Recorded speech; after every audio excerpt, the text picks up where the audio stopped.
Welcome to another episode of Problematic the Podcast. What got in the building with me today? Stacy, How you been, Stacy? I've been good. As So good as I could be. as good as you could be. So you know why I got you here. This is I don't know. I just want to do new things. I'm tired of interviewing rappers. I want people with like real stories. Rappers be having real stories too, but a lot of these young bulls just be wanting to talk about them rapping, and then I get them up here, and they actually pay for the interviews, and they just be having nothing to talk about for real, for real The same sometimes. thing. Yeah, stressing the community out of people who want to, engage with the videos. Because these videos, I only really put them on YouTube.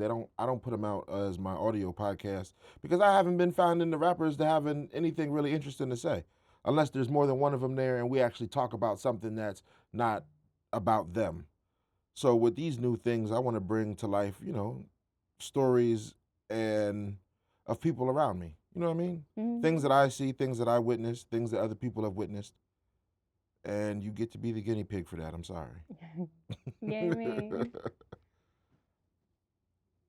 So, can you tell me about this dreadful day Yeah. of you going to go pick up your daughter and then the complications? So the day was a Monday. Um, and it was very foggy out. I remember that's the first thing I can remember from that day. Not the traumatic stuff. I remember it being real foggy and a little drizzly, not full raining, but drizzle. Um, so me and my boyfriend, we pull up to my old address, which is right, like it's literally around the corner from my new address. Cause what some people don't know is I actually left the guy and bought my own house in June of last year. Okay. We were still close but far apart. So we pull up to the house and I never went on the property. I stood in the middle of the street and he came out, the baby came out, and I said to her, "No, Annie, don't go on the grass because it's wet." As soon as I said that, he grabbed her by the hand and he put her inside. As he put her inside, it happened so fast, choke. That door opened and closed and opened, and I didn't I didn't feel it. I seen it and I heard it. What I mean by that is I seen a flash of lights and I heard the pow pow pow. And then I fell. I remember trying to get up and run, trying to run. But I couldn't. So I just started crying real loud. Um, it might have been a couple minutes. I hear him yelling, "Go inside, go inside." So that meant the baby came back out because he did put her in. And then she managed to open the door after him and she witnessed the whole thing. But after he shot me the first 9 times, he went back inside and I heard the door once again open and close. And I heard him unload and reload a clip. And then he walked up towards me in the middle of the street and pointed the gun right at my forehead. And he said a couple things to me. I can't remember what it was, but he shot me right in the face. And that was the 10th time he shot me that night. Thereon, I was conscious from the whole way to the hospital. But as I was laying there, the ambulance got there first. They couldn't assess me because I guess the officers had to de escalate the situation, make sure that everybody was safe first. So I could hear them yelling at him, "Get on the floor, get on the floor." And I still was just laying there. But the ambulance, everybody came out.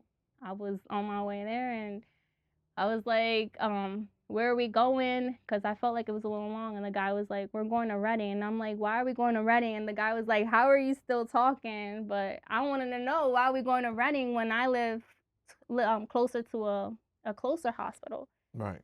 So yeah, I was conscious the whole way to the hospital. And then after that, I can't remember much. That's crazy. The articles I read only say that he shot you 5 times, but you're here telling me it was No, 10. I got shot 10 times. I have 19 holes in my body. Um, 19 because 9 of them went through and then one of them got stuck. So it would have been 20 if that other one would have went through, but no, they removed. That was the only surgery I had was to get that bullet out. Like, so you got it out? Yeah, they got it out that night. Thank God. Before the incident, were there any other moments where you felt unsafe? There were many, um, but see, everybody keeps on saying, "Hey, Stacy, this is not your fault. This is not your fault. He did this to you." But in a way, it was my fault because back in 2021, when I was pregnant with the baby, he choked me out. He choked me to the point that I lost conscious. It went completely dark.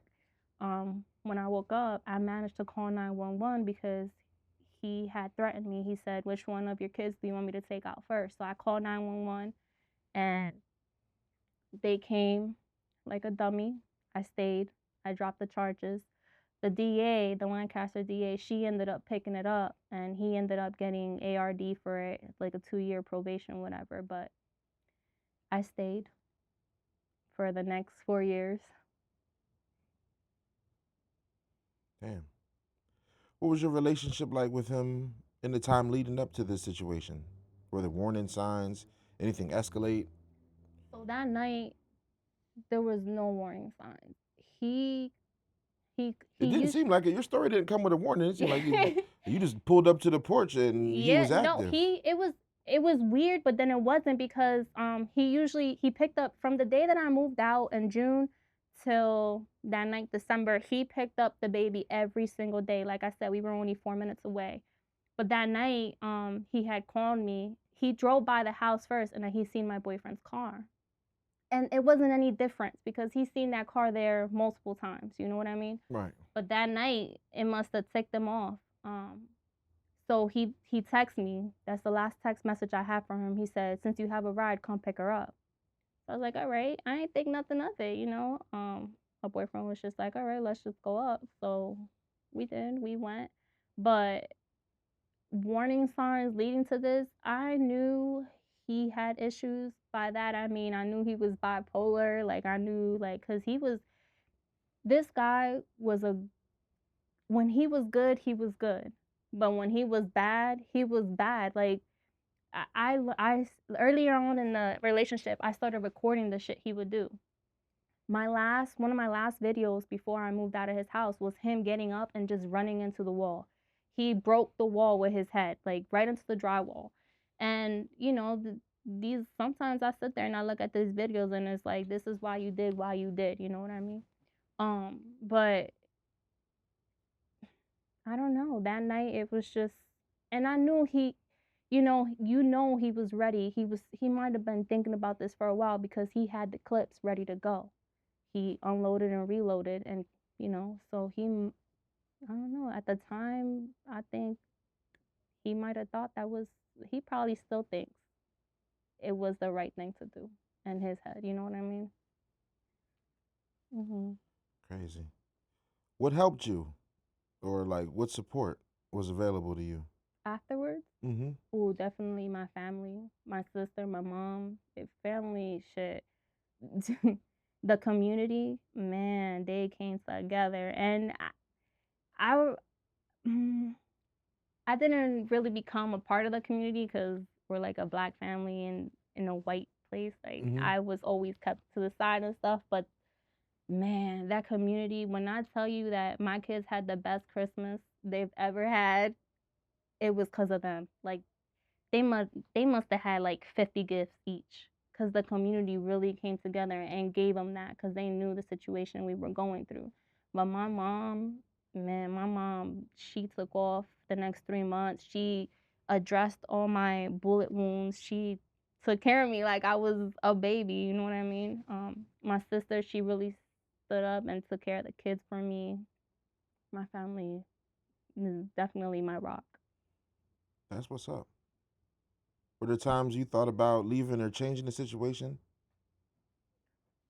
Prior to, yeah, man, You know why I left? Because it became a hostile situation for my kids as far as like King, my younger kids, they couldn't run in the house, they couldn't yell in the house. Anything would piss him off.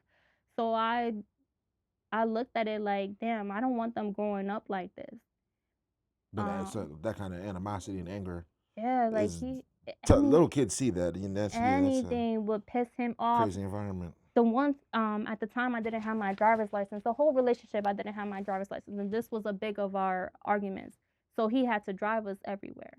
The one Saturday he came home, and I have that video too. He came home just breaking all the mirrors in the house because he had to drive King out to Reading. It was a 30-minute drive, and he wanted to watch college football. Like it was just too much, and I started to see how it was affecting my kids. My kids couldn't go out to play with their friends. My kids couldn't do this. My kids couldn't do that. Um, and I didn't want that anymore. So that's why I try to do it quietly, but um, I bought my own house when I left. That's what's up. How has recovering physically and emotionally been for you? Mm. What are the hard parts? Well, I lost the vision in my right eye. That's gone for good. So it's something that I'm never gonna get back. But you know, the brain is crazy. I feel like I could see you perfectly fine because that left eye compensates for it. But when you sit down and you think about it, oh man, like I had 20/20 vision before. Now I only Right. got one eye. And then my hand, they're saying that it's gonna come back 80 to 100%. The nerves weren't compromised; they were just injured. Okay. So it's just gonna They have take, to heal. yeah. And they're saying at least a good year, some change, but you know, surely. But I'm gonna get back to try to get back to 100%. As you should. How has this impacted the kids? How are they doing? Mm. It's As not too often you even see or hear about somebody's mother getting shot. around us, I have five, so each one of them has handled it differently. The baby just woke up last night. She said she had a bad dream. She doesn't want daddy to hurt me. And that was last night. I swear on everything I love. Um, my two younger sons, the one became completely religious after it.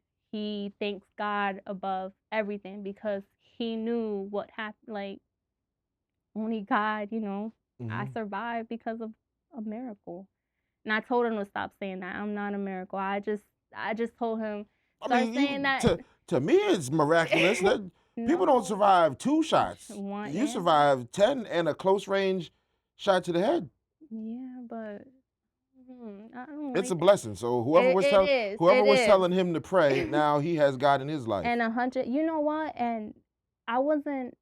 I grew up Catholic, trope, but at a time I thought I was an atheist because I didn't. I kept praying and praying, nothing was happening. But that night, and I didn't pray often. I only, I'll admit it, I only used to pray when I needed something to Hard happen. times. Yeah, when I wanted something, I was about to take a test, I would pray. If I needed food, I would pray. Like stuff like that, you know what I mean? But now I wake up and I would thank you, Lord, you know.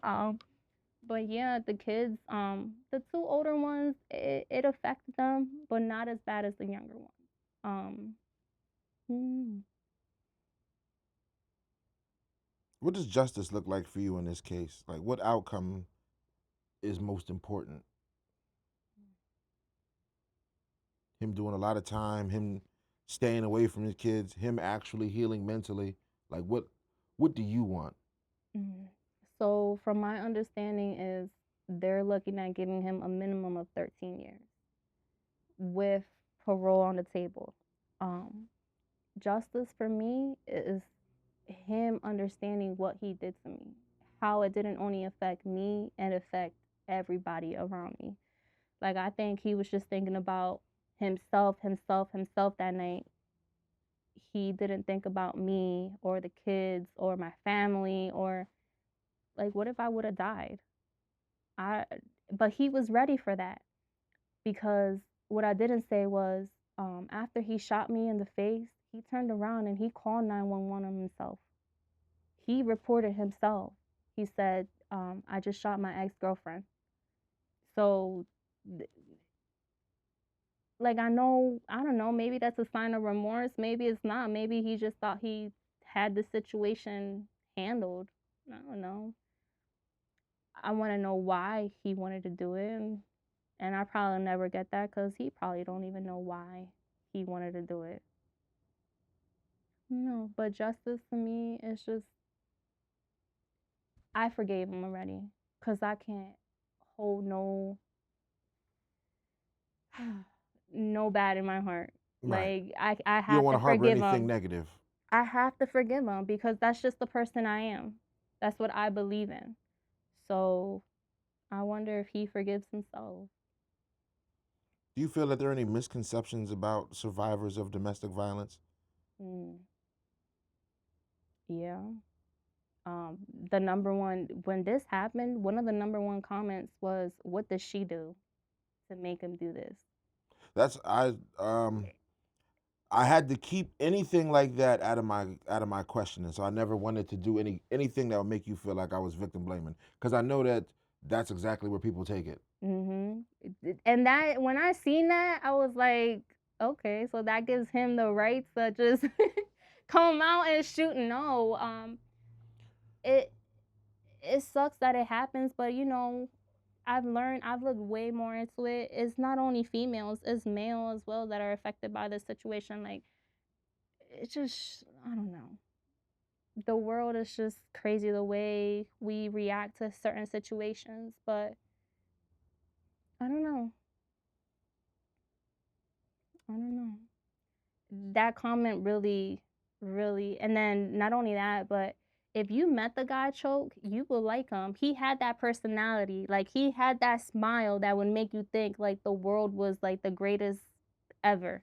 So he was cool. He just He had was a cool. He was cool to vibe with, and everybody at my job, because we worked together. That's where I met him 7 years ago. We everybody loved him. All three different shifts, AM, PM, night out. We all like everybody. When I first started dating him, oh, you got the greatest guy in the world, this and that. But what little they did they didn't know. know is all the shit that I had to surprise behind closed doors. And it's just crazy. Do you feel any emotional burden from being a survivor? I do. Guilt, anxiety? I do. I At first I thought like why? Why did I survive? Like you said earlier, people get shot twice and they die, one time and they die. I started thinking, why? Why did God save me? Why was I? And then I started saying to myself, for what? Why? Not why, but what do I have to do now to praise or to thank God for keeping me alive? I just gotta find. And everybody keeps saying your kids are your purpose, but I think it goes beyond that. Like me sitting here talking to you, maybe I'll help another person. Um, I'm hoping to speak at the domestic violence shelter, or I'm gonna start going around and just telling people my situation, and hopefully, even if it stops one other person, it's a red flag. It's a sign. Like maybe I could help someone else live. When they see red flags, it'd be important to adjust to those red flags because some people, you never know. Because I can't say that, some people will see a red flag and then stay and then that be their problem. You can see a red flag and then go, and that could be an issue immediately too. So Mm-hmm. you just never know. But it's just It's up. being able to see these things and know that there's other people going through this stuff too. So it's relatable and people have relatable experiences so they can gauge the situation that they're in for themselves. It's definitely up to the person. I went through so many red flags, though. So many red flags. Um, I didn't tell anybody the stuff I was going through, but I went through so. The one time we were just out, me, him, and two other friends, and me and the the other couple, we were swimming. We were jumping off a cliff, but he couldn't swim, so he couldn't do it. So you know what he did? He left me there. He just got in the car and drove. Damn. Yeah, that was a red flag. Like, why? Um, he came home that night and he took, I was still living in Reading around that time. That was freshly new in our relationship. And he put my kids in the car and brought them back to Reading. But I still stayed.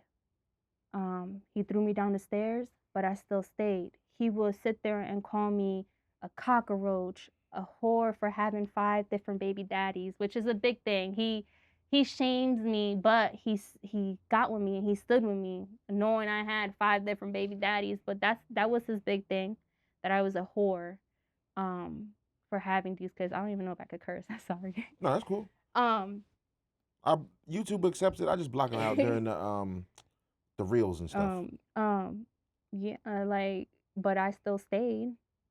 It took a lot for me to actually decide this is what I want to do. It took a lot. When you think about healing and rebuilding, what do you need? What does support look like?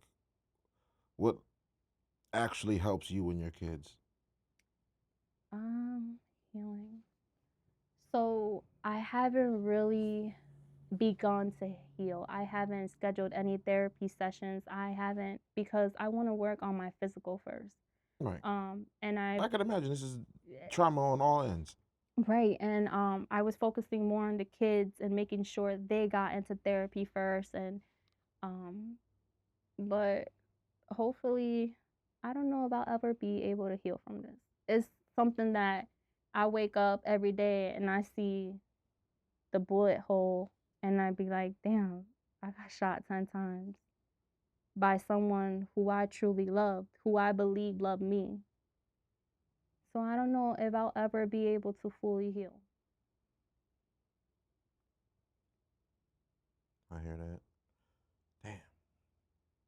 What message do you want other people in similar situations to hear? Friends, family? Don't stay, go. Don't ever let it get this bad. Even when you don't see it, it can get this bad. I mean, I was lucky I survived, but don't stay. Nobody should have to ever deal with getting cursed at, getting hit, getting choked out. It's it's not how we should live. And it's crazy because society thinks it's okay. Like, there's girls that accept this type of behavior and that's what they, but it's not No, it's okay. not okay. It's not. That's not love. Those are things you do to your enemies. Mm. But you sit there and you you see it as love.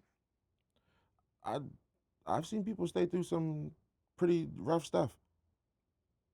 And I kept saying to myself, so I was with him for almost 5 years. I kept saying to myself, damn, if I stay and I love him a little harder, he's gonna start loving me back the way I love him eventually.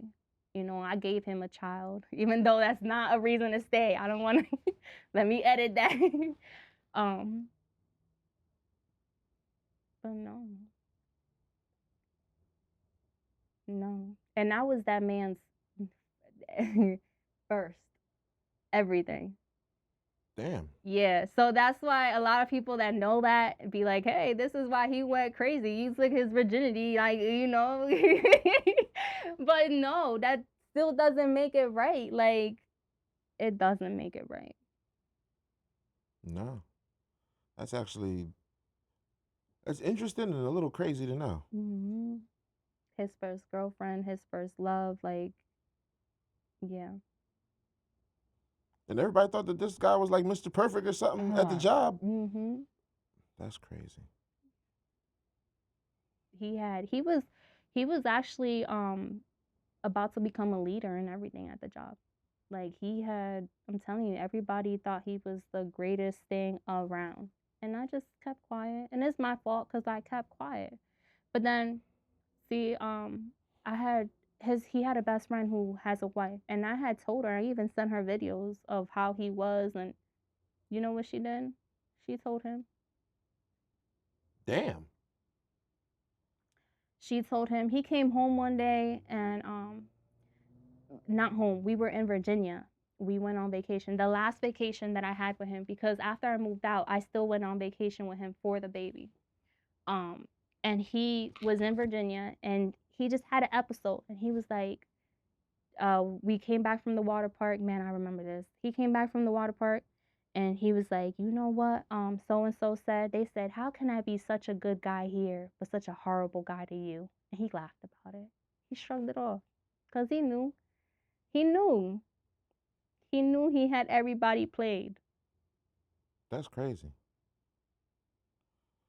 Before we get out of here, what do you wish people understood better about domestic violence and how we can, as a community, do better to support the survivors?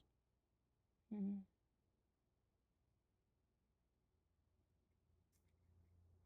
It could happen to anyone, men or female. And the community does a good job at trying to help, but it doesn't matter how much a person wants to help. It depends on the person who's getting abused, Yeah, you if they know? want the help. Yeah, You if they can't help want, people who don't want help. yeah, yeah. And then sometimes you start believing that this abuse is good, is it's right, not good, right. It's how do we help those people before they get to that situation, before they think it's right, before they get themselves involved in something too deep. You know what I mean? Because at the very same time, like it's abuse and it's also love that they're dealing with. So it's like Mhm. they're attached to this person that's not doing them any good. I just posted a video up the other day, and I said love is one of the strongest forms of addiction I know. Man, cause when you're bonded to somebody, like when you think you find your soulmate, you will put up with A lot. so much shit, so much, um, even abuse. And like I said, nobody could get you out of a situation but yourself. That's tough. I think you're gonna leave my viewers and some hopefully some new viewers with some things to reflect on. When your kids are older and you look back at this moment, what do you hope they see in you? Somebody strong and willful. Shit, I get up every day. When I woke up in the hospital, and I woke up to them trying to take the tube out of my mouth, because I was only in the hospital for 2 weeks, choke, but I was in a coma for 2 days, I believe. Um, and when I seen all around me, and I was like, what the heck? Like I had to think, like what happened? And every single day after that till now is because of them kids. I wake up because of them kids and God, He wakes me up. But I don't want them to see someone who got shot and whole life crumbled. I want them to see someone who started rebuilding her life even after the worst of the worst.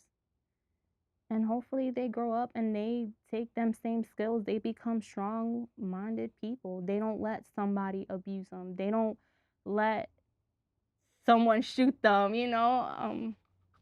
Hopefully none of my kids ever have to go through the stuff that I put up with.